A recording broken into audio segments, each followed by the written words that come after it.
International जेव्हा war सुरू असतं तेव्हा स्मॉलेस्ट बिझनेस म्हणला सगळ्यात छोटा जो लघु उद्योजक असतो काय त्याला ऍडवाइस करू शकतो की what are the things you should focus on. जेव्हा पण अस्थिरता येते ना जगामध्ये, त्या अस्थिरतेमध्ये ऑपॉर्च्युनिटीज पण असतात आणि तात्पुरते त्रास सुद्धा असतात. आणि तात्पुरता त्रास म्हणजे आता फॉर एक्झाम्पल रेस्टॉरंट इंडस्ट्रीमध्ये जर तुम्ही पाहिलात तर सध्या थोडाफार गोंधळ चाललेला गॅस सप्लायला घेऊन. छोट्या उद्योजकांना चॅलेंज असे असतात की ट्रस्ट डेफिसिट थोडं होतं. म्हणजे काही लोकांचे इंटरनॅशनल सप्लायर्स असतात किंवा काही लोकांचे इंटरनॅशनल क्लायंट्स असतात. अशा वेळी सर्व्हायव्हल वर फोकस करायचा की ग्रोथवर फोकस करायचा. तर तुम्हाला विश्वास वाटणार नाही, पण आता प्रत्येक रेस्टॉरंट, फक्त रेस्टॉरंट सोडा तर घरातले किचन सुद्धा ऑल्टरनेटिव्ह एनर्जीवर विचार करतात. ऑल्टरनेटिव्ह मध्ये सगळ्यात सोपी एनर्जी कुठची आहे तर ते आहे electricity, power home at home, solar power. Different channels. म्हणजे बऱ्याचदा लोक एका चॅनलमध्ये काम करत असतात आणि त्या चॅनलमध्ये चॅलेंज झाला की मग दुसरा चॅनल शोधतात. So this is the learning की आत्ताच तुम्हाला मल्टिपल चॅनल्स बनवून ठेवायला हवेत. जर तुम्ही म्हणालात की इंटरनॅशनल बिझनेस आहे तर लोकल पण असावा. So I think this is the right time की आपण इनवर्ड थोडंसं अनालिसिस करून बिझनेसेस पण सेट करायला हवे. So what do you say about? आपल्याला रिकॅलिब्रेट करता आलं पाहिजे. रिकॅलिब्रेट म्हणजे काय? परिस्थिती, आपल्या आजूबाजूची परिस्थिती जर बदलली तर आपण आपल्या स्वतःला त्या बदललेल्या परिस्थितीबरोबर आपण कसं सिंक्रोनाइज करू शकतो, ज्याला मी म्हणू शकतो की रिकॅलिब्रेट करणं. जगभरामध्ये युद्ध सुरू असताना बिझनेसेसवर त्याचा कसा इम्पॅक्ट पडतो हा विचार आपण प्रत्येक उद्योजकांनी करायला हवा. आणि जरी इंटरनॅशनल युद्ध असेल, आंतरराष्ट्रीय जरी युद्ध असेल तरी स्मॉलेस्ट बिझनेस जो आहे भारतातला सगळ्यात छोटा उद्योजक, त्याला सुद्धा इनडायरेक्टली त्याचा फटका पडणारच आहे. तर त्या विषयाबद्दल आपण आज बोलूया की इंटरनॅशनल जेव्हा वॉर सुरू असतं तेव्हा स्मॉलेस्ट बिझनेस म्हणला सगळ्यात छोटा जो लघु उद्योजक असतो त्याला त्याच्या बिझनेसबद्दल जी अनसर्टन्टी जाणवत असते की त्याला डिसिजन्स कसे घ्यावे किंवा फ्युचर अनप्रिडिक्टेबल होतं त्याचं. तर त्या बेसिसवर आपण काय त्याला ॲडवाइस करू शकतो की what are the things you should focus on. जेव्हा पण अस्थिरता येते ना जगामध्ये, त्या अस्थिरतेमध्ये ऑपॉर्च्युनिटीज पण असतात आणि तात्पुरते त्रास सुद्धा असतात. आणि तात्पुरता त्रास म्हणजे आता फॉर एक्झाम्पल रेस्टॉरंट इंडस्ट्रीमध्ये जर तुम्ही पाहिलात तर सध्या थोडाफार गोंधळ चाललेला गॅस सप्लायला घेऊन. करेक्ट. आणि गॅस सप्लायवरच रेस्टॉरंट चालतं. जर समजा गॅस सप्लाय नाही मिळाला वेळेवर तर डेफिनेटली त्याला त्रास होणारच. म्हणजे बऱ्याच शहरांमध्ये तर लोकांनी असं ठरवलं की आम्ही धंदाच बंद करू.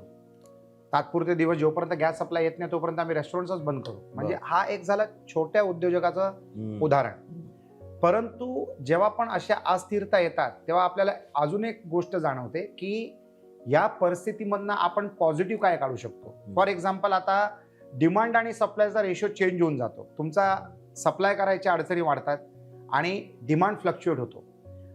जे लोक इंटरनॅशनल बिझनेसवर अवलंबून असतात ना, त्यांना जास्ती त्रास होण्याची शक्यता असते. तर मी तर असं म्हणेन की ह्या सगळ्या वेळेला ना आपल्याला हे पाहिलं पाहिजे की भारतामध्ये आपण आपली सामग्री कशी पुरवू शकतो. बऱ्याच झंझटीमुळे, म्हणजे वॉरच्या अगोदरची झंझट होती टॅरिफ, जे अमेरिकेने सगळ्यावर राबवायचा प्रयत्न केला, जिथे भारतावर त्या लोकांनी 50% पेक्षा जास्ती टॅरिफ लावायचा अनाउन्समेंट केला आणि नंतर त्या लोकांनी कमी केलं, पण ते कमी पण फार जास्ती आहे. तर ह्या सगळ्या अडचणीला पाहिल्यानंतर असं वाटतंय की आपला अमुक बिझनेस लोकल असावा आणि अमुक बिझनेसच इंटरनॅशनल असावा. कारण इंटरनॅशनल अस्थिरता ही कायमस्वरूपी राहणार आहे. म्हणजे वेगवेगळ्या देशांचे वेगवेगळे वाद, आणि ते दोन देश किती छोटे किंवा किती मोठे असले आणि जगातल्या कुठच्याही कोपऱ्यात असले ना तरी ते पसरतात, त्याचा परिणाम पसरतो. कारण सगळे देश सध्या एकमेकांवर अवलंबून असतात आणि ते अवलंबून असल्यामुळे त्याचा प्रॉब्लेम आपल्याला जाणवतो, त्याचा त्रास आपल्याला जाणवतो. तर मला असं वाटतं की ह्या सगळ्या गोष्टींना लक्षात ठेवून आपण आपला बिझनेस प्लॅन असा आखला पाहिजे की असं जर काही घडलं तरी आमच्या ऑपरेटिंग बिझनेसला धक्का कमीत कमी कसा लागू शकतो याच्यावर विचार करणं अत्यंत महत्त्वाचं आहे. सो छोट्या उद्योजकांना चॅलेंज असे असतात की ट्रस्ट डेफिसिट थोडं होतं. म्हणजे ज्यांचे जे वेंडर असतात किंवा काही लोकांचे इंटरनॅशनल सप्लायर्स असतात किंवा काही लोकांचे इंटरनॅशनल क्लायंट्स असतात. तर अशा वेळी सर्व्हायव्हलवर फोकस करायचा की ग्रोथवर फोकस करायचा हा मोठा चॅलेंज असतो. आणि मला वाटतं अनप्रिडिक्टेबल सिच्युएशनमध्ये सर्व्हायव्हल इज द प्रायोरिटी. त्यामुळे सर्व्हायव्हल रिलेटेड आपल्याला बरेचसे स्ट्रॅटेजीज करावे लागतील. What could be those strategies? For example आता मी तुम्हाला म्हणालो रेस्टॉरंटच्या बिझनेसचं एक उदाहरण दिलं तर तुम्हाला विश्वास वाटणार नाही, पण आता प्रत्येक रेस्टॉरंट, फक्त रेस्टॉरंट सोडा तर घरातले किचन सुद्धा ऑल्टरनेटिव्ह एनर्जीवर विचार करत आहेत. ऑल्टरनेटिव्ह मध्ये सगळ्यात सोपी एनर्जी कुठची आहे तर ते आहे electricity, power home at home, solar power. म्हणजे सुदैवाने बरेच लोक आता इलेक्ट्रिक गाड्या घेतात. मी पण एक घेतलेली आहे 2-3 महिन्या अगोदर घेतली आणि बघा आज ती गाडी उपयोगी पडू शकते. तशी पाळी आली नाही पाहिजे, पण जर आली तर देर इज अ बॅकअप. दुसरी गोष्ट, प्रत्येक रेस्टॉरंट आता आहेत ना ते इलेक्ट्रिक कुकिंग कसं करू शकतो आपण ह्याच्यावर विचार करायला लागलेत. म्हणजे अमुक डिशेस असे असतात की त्यांना गॅसचाच पॉवर लागतो आणि अमुक डिशेस असे असतात जे तुम्ही इलेक्ट्रिक स्टोव्हवर बनवू शकतात. तर ते लोक आता सगळे स्ट्रॅटेजाइज करतात. म्हणजे मेन्यू रिइंजिनिअरिंग सुरू झालेली आहे. एका झटक्यात मेन्यू इंजिनिअरिंग सुरू झालेली आहे. एक ब्रँड ज्याला मी ओळखतो त्याचा 100% कुकिंग इंडक्शनवरच चालतं, तर तो वाचला. म्हणजे त्याला काहीच त्रास नाही, त्याला काहीच झंझट नाही. अमुक लोक असे आहेत ज्यांच्याकडे निम्मे इंडक्शन आहे, निम्मे गॅस आहे. पण मेजॉरिटी रेस्टॉरंट्स असे आहेत जे फक्त गॅस कुकिंगवर टिकतात. तर now this people have to plan induction cooking, म्हणजे इलेक्ट्रिसिटीवर चालणारे जो रेंज असतो त्याच्यावर काम करायला लागेल. आणि अचानक डोमेस्टिक यूज मध्ये सुद्धा लोकांनी एवढे ऑर्डर्स प्लेस केलेत की अमेझॉनवर आणि ऑनलाईन प्लॅटफॉर्म्सवर इंडक्शन कुकिंगचे ऑप्शन्स किंवा प्रोडक्ट्स अवेलेबलच नाहीये, सोल्ड आउट झालेले. तर तुम्ही एक विचार करा, म्हणजे कोणाचं नुकसान कोणाचा लाभ ठरतोच. तो कमी प्रमाणात लोकांना तो फायदा होतो. जे इंडक्शन कुकिंग रेंज विकतात त्यांची लॉटरी लागली. म्हणजे त्यांचा बिझनेस पुढच्या 5 वर्षाचा बिझनेस पुढच्या काही दिवसांमध्ये होणार आहे, तर ते त्यांच्यासाठी चांगलं झालं. परंतु आपल्याला स्ट्रॅटेजिक प्लॅनिंग करणं गरजेचं आहे की जर आपण रॉ मटेरियल इम्पोर्ट करतोय तर त्या रॉ मटेरियलचे ऑल्टरनेटिव्ह काय असू शकतात हे पाहणं गरजेचं आहे. जर आपण फिनिश प्रोडक्ट एक्सपोर्ट करतोय तर त्या प्रोडक्टचे ऑल्टरनेटिव्ह लोकल बायर्स कोण असू शकतात. लोकल म्हणजे भारतात किंवा महाराष्ट्रात किंवा मुंबईत त्याचे ऑल्टरनेटिव्ह बायर्स कोण असू शकतात याचा विचार केला पाहिजे. सांगायचं तात्पर्य म्हणजे आता प्लॅनिंगची वेळ आलेली आहे. प्लॅनिंगची वेळ नेहमीच होती, पण आता अजून तुम्हाला बारीकीने प्लॅनिंग करणं अत्यंत गरजेचं आहे. म्हणजे जर तुम्ही एकापेक्षा जास्ती बिझनेस करतायत तर त्याचं प्लॅनिंग वेगळं असतं. जर तुम्ही एकच बिझनेस करतायत तर त्याचं प्लॅनिंग वेगळं असतं. जसं फॉर एक्झाम्पल जेव्हा टॅरिफ वॉर सुरू झाला, जेव्हा अमेरिकेने टॅरिफ लावला, तेव्हा माझा जो मित्र आहे जो फक्त अमेरिकेला एक्सपोर्ट करत होता, त्याने आता ज्वेलरी तो 100% एक्सपोर्ट करत होता अमेरिकेला, तर त्याने आता त्याचा मार्केट डिवाइड करायला सुरू केला आणि तो युरोपकडे बघायला लागलाय, मिडल ईस्टकडे बघायला लागलाय आणि भारताकडे बघायला लागलाय. म्हणजे तुम्हाला तुमचा बिझनेस डिवाइड करणं महत्वाचं आहे, ज्याला आपण म्हणतो मिटिगेटिंग रिस्क. आपण रिस्कचा प्लॅनिंग कसं करू शकतो की जर असं घडलं तर त्याचा ऑल्टरनेटिव्ह पर्याय काय आहे. कारण बिझनेसमध्ये एक सगळ्यात मोठा धोका काय असतो माहिती आहे का, तुमची रेव्हेन्यू फ्लक्च्युएट होऊ शकते पण तुमचं एक्सपेंडिचर फिक्स्ड आहे. आणि जर तुमची रेव्हेन्यू एक्सपेंडिचरच्या खाली पडली तर तुमच्या सेव्हिंग्स कंझ्युम केले जातात किंवा तुमचा ओव्हरड्राफ्ट अकाउंट कंझ्युम केला जातो किंवा तुमचे ॲसेट्स विकले जातात तुमच्या त्या टेम्पररी जेस्टेशन पिरियडला मॅनेज करण्यासाठी.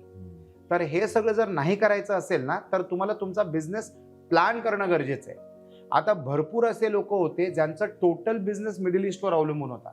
आता ते धोक्यात आहेत, कारण लॉजिस्टिक्स बंद, ट्रॅव्हलिंग बंद, डिमांड असला तरी तुम्ही सप्लाय करू शकत नाही, सप्लाय असला तरी तुम्ही लॉजिस्टिक्स पुरवू शकत नाही. आणि ह्या सगळ्या गोष्टींना हँडल करणं हे एक फार मोठी स्ट्रेसची गोष्ट आहे.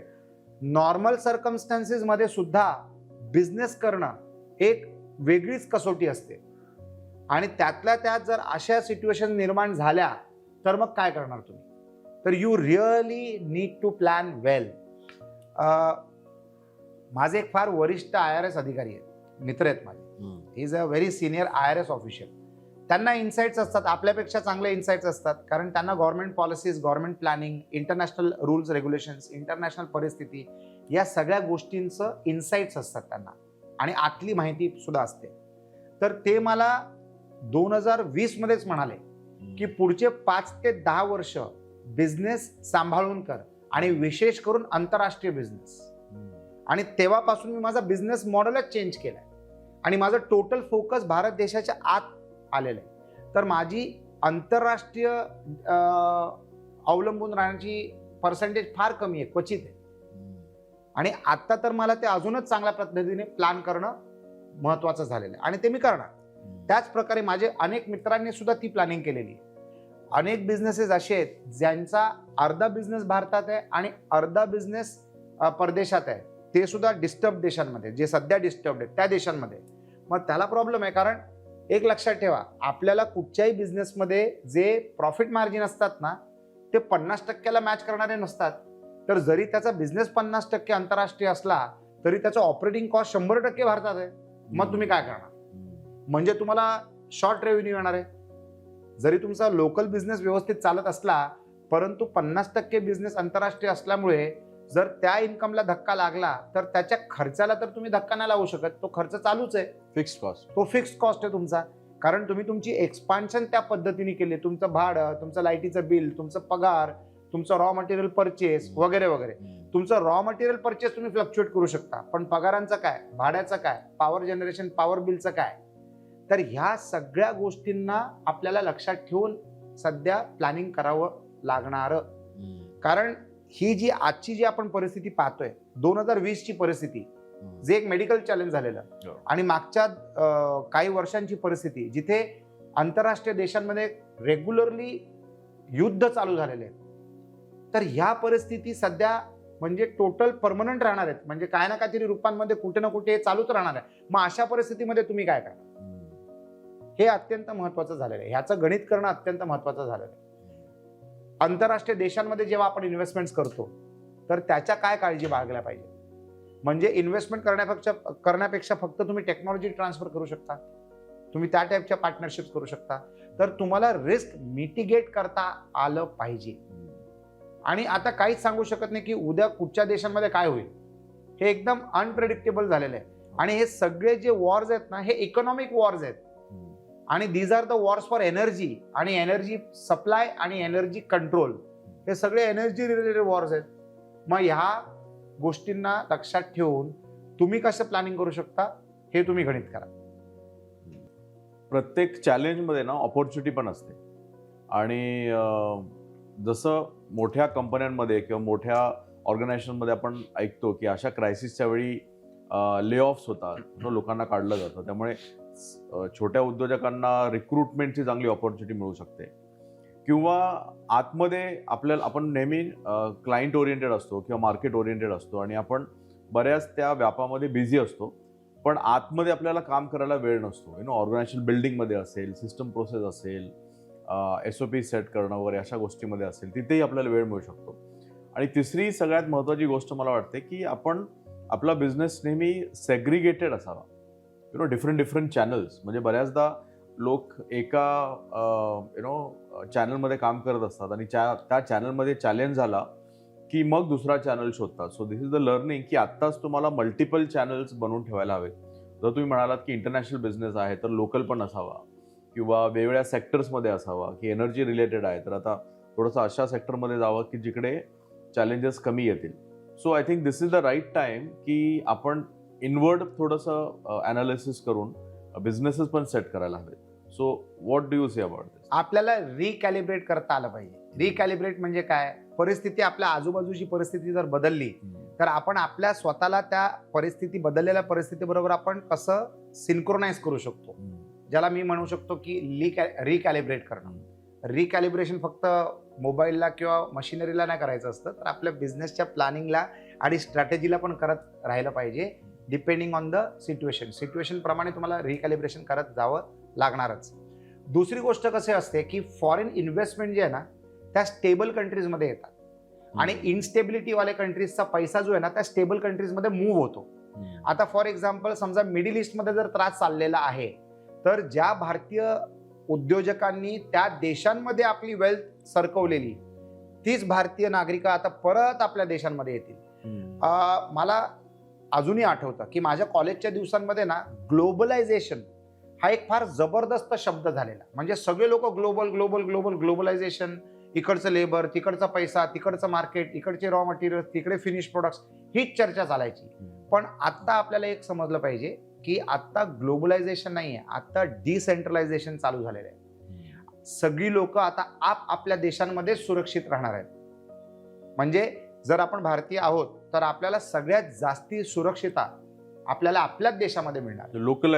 लोकलायझेशन आता तुमची ताकद बनणार आहे. तर तुम्हाला लोकली स्ट्रॉंग होणं अत्यंत महत्वाचं आहे. आणि दुसरी गोष्ट, जो भारताचा पैसा परदेशात गेलेला ना सेफ्टीच्या नावाखाली, तो पैसा आता परत यायला लागेल. कारण कसं असतं, आपण जर बिझनेस केला ना आणि आपलं जर नफा धोक्यात असला ना तरी आपण टिकू शकतो. पण तुम्ही हा विचार करा की जर आपण बिझनेसमध्ये आहोत आणि आपली मुद्दलच खतऱ्यात आली तर मग तुम्ही कशा टिकणार? समजा जर आपण आपले पूर्णच संपत्ती घेऊन परदेशात गेलो आणि त्या देशातच त्रास सुरू झाला तर आपली तर टोटल मुद्दलच गेली. आणि हे लोकांना सध्या जाणीव होते. तर तुम्हाला ह्या सगळ्या गोष्टींना लक्षात ठेवणं फार महत्वाचं आहे. तर आपण कुठच्या देशात राहतो, तिकडचे सेफ्टी स्टँडर्ड्स काय आहेत, आपण कशा पद्धतीने सुरक्षित राहू शकतो, आपले इन्शुरन्सेस काय काय असू शकतात. इन्शुरन्स हा सेक्टर आहे ना आता फार प्रगतीच्या मार्गावर चालणार आहे. कारण आज अनसर्टन्टी आणि इनसिक्युरिटी एवढी झालेली आणि अपघात एवढे व्हायला लागलेले आहेत की तुम्हाला इन्शुरन्स बद्दल सुद्धा एक वेगळा विचार करावा लागणार आहे. तर या सगळ्या परिस्थितीमध्ये ना आपल्याला रिकॅलिब्रेट करणं गरजेचं आहे, रिस्ट्रॅटेजाइज करणं गरजेचं आहे आणि तुम्हाला नवीन सिम्फनी क्रिएट करावी लागेल. म्हणजे ज्याला आपण म्हणतो ना की we are in sync with the situation, तर तशा पद्धतीने आपल्याला सिंक होणं फार महत्वाचं ठरणार आहे. ह्या दिवसांमध्ये आणि अशा दिवसांमध्ये तुम्हाला आपसामध्ये चर्चा करणं गरजेचं आहे. तुमच्या टीम्स बरोबर, तुमच्या वेंडर्स बरोबर, तुमच्या शेअर होल्डर्स आणि स्टेक होल्डर्स बरोबर आणि तुमच्या बाहेरचे जे मित्र असतात, जे उद्योजक असतात, त्यांच्या बरोबर जर सुद्धा तुम्हाला विचार विमर्श करणं फार गरजेचं आहे. अमुक इंडस्ट्रीजना वाव मिळतो अशा परिस्थितीमध्ये. फॉर एक्झाम्पल कॉन्टेंटमध्ये जे लोक कॉन्टेंटच्या क्षेत्रात आहेत त्या लोकांची लॉटरीच लागणार आहे. कारण जेव्हा जेव्हा इनस्टेबिलिटी येते तेव्हा तेव्हा लोक कॉन्टेंट कन्झ्युम करतात, जास्त करतात. आता जिथे वॉर सुरू आहे ते घराच्या बाहेर नाही पडणार. जर घराच्या बाहेर नाही पडले तर ते काय करणार? घरात बसून टीव्ही बघणार, टीव्हीवरचं कॉन्टेंट अब्झॉर्ब करणार. तर ऑटोमॅटिक व्ह्युअरशिप मल्टिप्लाय होते. आणि युट्यूब सारख्या प्लॅटफॉर्मवर तुम्ही जेवढं कॉन्टेंट बघणार, कोणतरी पैसे बनवते त्या कॉन्टेंट दाखवण्याचे. तर तुम्हाला असे बिझनेस म्हणजे तुम्ही अशा सगळ्या बिझनेसेसमध्ये निगडीत असू शकता की जर सगळं चांगलं असलं तर कुठचा बिझनेस चांगला आणि जर कुठे युद्धाची परिस्थिती आली तर कुठच्या बिझनेसला वाव मिळते. तर त्या बिझनेसमध्ये देखील तुम्ही असले पाहिजेत. तर अशा पद्धतीने जर तुम्ही गणित केलं तर मला वाटतं you will be able to maintain stability in your revenues. सर्वप्रथम प्रत्येक उद्योजकाला आपल्या रेव्हेन्यूला प्रोटेक्ट करणं फार गरजेचं आहे. How can you protect your revenue, ते महत्वाचं आहे. आता आम्ही रेस्टॉरंट्समध्ये आहोत. आता समजा गॅसचा प्रॉब्लेम जर अजून काही दिवस टिकून राहिला तर अडचण येऊ शकते. तर आम्हाला इंडक्शन कुकिंगच्या बेसिसचे मेन्यू बनवावे लागतील, पहिली गोष्ट. दुसरी गोष्ट, आम्हाला प्रोडक्ट्समध्ये जावं लागणार. म्हणजे प्रोडक्ट्स जे फॅक्टरीमध्ये मॅन्युफॅक्चर होतात, ज्याला शेल्फ लाईफ असते आणि ते लोकांपर्यंत पोहोचू शकतात. तर अशा सगळ्या बिझनेसेसमध्ये आम्हाला बघावं लागणार. तर अशा सगळ्या परिस्थितीमध्ये ना तुम्ही नवीन निर्णय घेतात आणि बऱ्याच वेळेला असं ठरतं की तुमचे नवीन निर्णय जे असतात ना ते तुमच्या अगोदरच्या निर्णयापेक्षा जास्ती फायदेशीर ठरू शकतात. आणि ॲज अ उद्योजक तुमच्यावर जिम्मेदारी असते, कारण तुमच्याकडे एवढी लोक कामं करतात. तर तुम्ही किती चांगला विचार करू शकता त्याच्यावर निर्भर असतं त्यांचं भविष्य. तर तुम्हाला चांगले निर्णय घेणं, चांगला प्लॅन बनवणं, नवीन स्ट्रॅटेजीज करणं हे ऑप्शन नाही आहे, हे मॅन्डेटरी आहे. तुम्हाला त्रास होईलच जर तुमच्याकडे चांगले प्लॅन्स नसले तर, पण तुमच्या लोकांना पण बिकॉज यू कुड नॉट प्लॅन बेटर त्यांना देखील त्रास होतो. तर मेक शुअर की तुम्ही चांगलं प्लॅनिंग करता, रिस्क मिटिगेट करता आणि तुम्ही तुमचे रिस्क डिवाइड करू शकता अशा पद्धतीने जिथे तुम्हाला कमी धक्का लागेल आणि तुम्ही टिकू शकतात आणि नंतर जिंकू शकता. सो बऱ्याच सेक्टरमध्ये चॅलेंजेस येतात. जर तुम्ही म्हणाल की एनर्जी रिलेटेड वॉर आहे किंवा लॉजिस्टिकमध्ये बरेचसे चॅलेंजेस येतात, पण काही सेक्टर्समध्ये बूम पण येतो, जसं आपण कॉन्टेंटमध्ये म्हणालो. पण आय थिंक जसं वॉर होतं ना तसं एक टेक्नॉलॉजी वॉर पण सुरू होतं किंवा IT अटॅक्स किंवा सायबर अटॅक्स असं पण होतं. त्यामुळे IT सेक्टरमध्ये खूप जास्त बूम होऊ शकतो. ज्यांचे IT रिलेटेड बिझनेस आहेत त्यांनी फोकस करावं. डिफेन्सच्या रिसर्च आणि डेव्हलपमेंटवर जास्त काम होतं, R&D वर जास्त काम होऊ शकतं. आणि युद्धामुळे फार्मा कंपनीला पण जास्त ग्रोथ मिळू शकते. तर अशा इंडस्ट्रीजने पण विचार करावा की ह्याचा आपण कुठल्या कंट्रीमध्ये, कुठल्या मार्केट्समध्ये आपण फोकस करायला हवा. तर जसा प्रॉब्लेम होतो तशा काही इंडस्ट्रीजना ग्रोथ पण क्रिएट होत आहे. So what should be the strategy? Absolutely. आता समजा मी सायंटिस्ट तर नाहीये किंवा मी इंजिनियर नाहीये, पण मी बिझनेसमन आहे. तर ज्या क्षेत्रामध्ये चांगलं डिमांड असू शकते एका नेगेटिव्ह परिस्थितीची, त्या क्षेत्रामध्ये मला बिझनेसच करायला पाहिजे असं नाहीये. मी त्या क्षेत्रातल्या कंपनीजच्या स्टॉक्समध्ये इन्व्हेस्ट करू शकतो, तर त्याचा मला लाभ मिळू शकतो. आता फॉर एक्झाम्पल, जेव्हा पण अनसर्टन्टी येते तेव्हा स्टॉक मार्केट घसरतो, तर तेव्हा इन्व्हेस्ट करण्यामध्ये ऑपॉर्च्युनिटी असते. करेक्ट. तर तुम्ही अशा वेगवेगळ्या पद्धतीने स्वतःला सिक्युअर करून घेऊ शकता. पण दिस आर ऑल क्विक डिसिजन्स जे तुम्हाला करणं गरजेचं आहे. आणि भरपूर असे सेक्टर्स आहेत जे एका नेगेटिव्ह सिनॅरिओमध्ये त्यांना ग्रोथ मिळते. तर you can become a part of that industry or of those industry. तुम्ही त्याचं आयदर तुम्ही रॉ मटेरियल सप्लाय करू शकता, किंवा तुम्ही त्यांना फिनिश प्रोडक्ट सप्लाय करू शकता, किंवा तुम्ही त्यांच्या स्टॉक्समध्ये इन्व्हेस्ट करू शकता, किंवा तुम्ही त्याची डीलरशिप घेऊ शकता. कुठच्या ना कुठच्या पद्धतीने तुम्ही त्यांच्याबरोबर जुडू शकता. You get me? तर you have to keep your mind open. Multiple permutation combination असतात. आपल्याला फक्त अलर्ट राहणं गरजेचं आहे की आता आपल्याला काय करायला पाहिजे. आणि जर तुम्ही तसं करायला गेलात तर त्याचा तुम्हाला फायदा असू शकतो. म्हणजे जेव्हा अमेरिकेचे ट्विन टॉवरवर अटॅक झालेला, तेव्हा सॉफ्टवेअर ट्रेनिंग इंडस्ट्री एकदम ठप्प पडली. आणि आम्ही सेंट अँजेलोस कम्प्युटर्स लिमिटेडच्या मार्फत कम्प्युटर क्लासेस चालवायचो. 70% माझा बिझनेस यायचा सॉफ्टवेअर ट्रेनिंगमधून, आणि तोच सेक्टर ठप्प पडला. पण आमच्याकडे दुसरा फायदा काय होता, दॅट आम्ही हार्डवेअर आणि नेटवर्किंगची पण ट्रेनिंग द्यायचो, आणि ग्राफिक्स, ॲनिमेशन आणि मल्टीमीडियाची पण ट्रेनिंग द्यायचो. तर मी सिम्पल काय केलं, आज ठरवलं की उद्यापासून आपण जो प्रचार करणार तो सॉफ्टवेअरच्या कोर्सेसचा नाही करणार, तर हार्डवेअर, नेटवर्किंग आणि ग्राफिक्स, ॲनिमेशन, मल्टीमीडियाचा करणार. आणि आमचा टोटल गेम झाला चेंज. म्हणजे दिशा बदलोगे तो दशा बदलतीये ना, तसा आम्ही फक्त एक निर्णय फिरवला आणि त्या कोर्सेसना जास्ती प्रमोट केलं, तर त्यांचा रेव्हेन्यू 70-80% झाला, आणि सॉफ्टवेअर ट्रेनिंगचा रेव्हेन्यू आमचा 10-20%, 30%वर आला. तर we could sustain, survive, grow and make profits also. आणि ती फॅसिलिटी आम्हाला कशामुळे मिळाली, कारण we were one of the only classes जिथे IT च्या क्षेत्रातले सगळ्या टाईपचे कोर्सेस आम्ही शिकवायचो, आणि बाकी 90% क्लासेस फक्त सॉफ्टवेअर ट्रेनिंगवरच भर द्यायचे. त्यांचे वांदे झाले आणि आम्ही टिकू शकलो आणि जिंकू शकलो. तर तसंच आपण बिझनेसमध्ये करू शकतो. तर तुमच्याकडे जर मल्टिपल ऑप्शन्स असले तर तुम्ही अशा परिस्थितीमध्ये सुद्धा टिकणार आणि जिंकणार. तर it is all a game of planning. Great. I think that was a superb discussion. आणि प्रत्येक येणाऱ्या प्रॉब्लेमबद्दल आपण ॲनालिसिस करून वी शुड बी प्रिपेअर्ड, आणि त्या प्रकारचं आपलं चर्चा झाली. तुम्हाला जर हा कॉन्टेंट आवडत असेल तर हा लाईक करा, शेअर करा, सबस्क्राईब करा, आणि तुमच्या ज्या काही कमेंट्स आहेत आणि तुमचे जे स्ट्रॅटेजिकल चॅलेंजेस जे असतील ते कमेंट्समध्ये मेन्शन करा. We will try to answer that. Thank you. I am sure तुम्ही सगळ्या न्यूज बघतात, बातम्या बघतात, तुम्ही आमचा पॉडकास्ट देखील ऐकला, तर याच्याबद्दल तुमचे पण काहीतरी वेगळे विचार असू शकतात जे तुम्ही मांडू शकतात. कारण जी लोक ह्या टाईपचं कॉन्टेंट पाहतायत त्यांना अजून इंटरेस्टिंग इनपुट्स लागतात. तर कदाचित ते इंटरेस्टिंग इनपुट्स तुमचे असू शकतात. तर participate in this journey and make your comments visible to everybody. Thank you. I work with and for Konark Cancer Foundation. It's a foundation which takes care of cancer patients. If you know anyone suffering with cancer, then we at Konark Cancer Foundation can connect the person with the right resources and facilities to ensure that the right time, right treatment reaches the patient.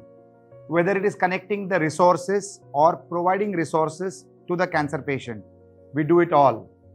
It also includes support for accommodation in the city of Mumbai. We are associated and connected and networked with the right resources, the right doctors, and the right hospitals. We can bring all of this on a table to you so that it is convenience for you.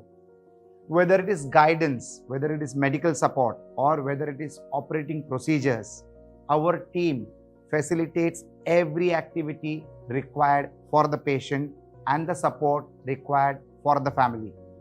We also connect you to the right NGOs and donors to ensure that you also get financial support and aid to whatever extent possible to ensure that the treatment happens and the life is saved. If you know of anyone who is suffering with cancer, please connect with us. The details are mentioned in the content below. Konark Cancer Foundation is an NGO. It's a not-for-profit organization, and we have lots of volunteers which support this good deed. So get in touch with us and help us to save lives. You too can be a part of this movement. Konark Cancer Foundation. Thank you so much.